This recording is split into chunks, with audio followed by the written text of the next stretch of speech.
ఇవాళ మీ అందరి దగ్గరికి నిన్ను వచ్చిన కారణం ఏంటంటే ఈ స్టాన్లీ గారు ఎప్పటి నుంచో నాకు చెప్తున్నారు, సార్ మీరు రండి రండి రండి అనుకొని. ఇవాళ నాకు అవకాశం కలిగింది మీ అందరికి చూసి నేను చాలా సంతోషంగా ఉన్నాను.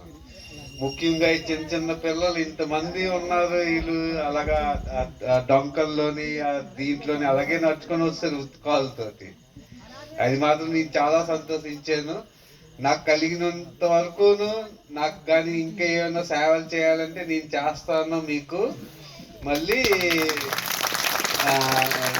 ఈ అవకాశం నాకు చాలా హ్యాపీగా ఉన్నది. ఇవాళ మళ్ళీ నాకు ఎప్పుడైనా అవకాశం ఉంటే మళ్ళీ మీ దగ్గరికి వస్తాను.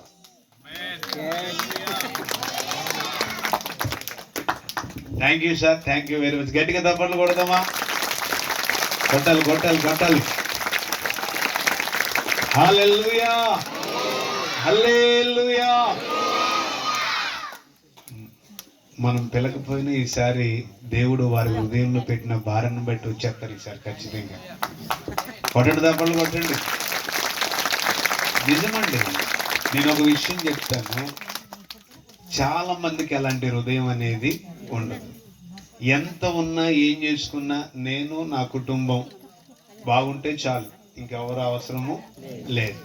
కానీ ఎంతమంది ప్రజలు సాలి గారికి ఏం అవసరం, నాకంటే దూరం ఎక్కువ పరిగెడతా ఉన్నారు బండి వేసుకొని. కొంచెం ఉద్యోగం ఉంది, హ్యాపీగా అందరూ ఎంప్లాయీస్ చక్కగా హ్యాపీగా మంచి ఇల్లు ఉంది, హ్యాపీగా కూర్చోవచ్చు. కానీ ఒక దినాన దేవుడు అందరికి ఒక లెక్క అనేది అడుగుతాడు. దానికి సమాధానం చెప్పేవారిగా మనందరము ఉండాలి. దేవునికి స్తోత్రం. హల్లెలూయా హల్లెలూయా. ఓకే రైట్, చాలా సంతోషం. మరి శ్రీనివాస్ ప్రసాద్ గారికి మరొకసారి మా నిండు వందనాలు తెలియజేస్తా ఉన్నాం. మీ కొరకు ఎప్పుడు మేము ప్రార్థన చేస్తూనే ఉంటాం. దేవునికి స్తోత్రం. మీరు చేస్తారా? ఇదేంటిది అంటే పూర్తిగా చేయమని అర్థమా? అప్పుడు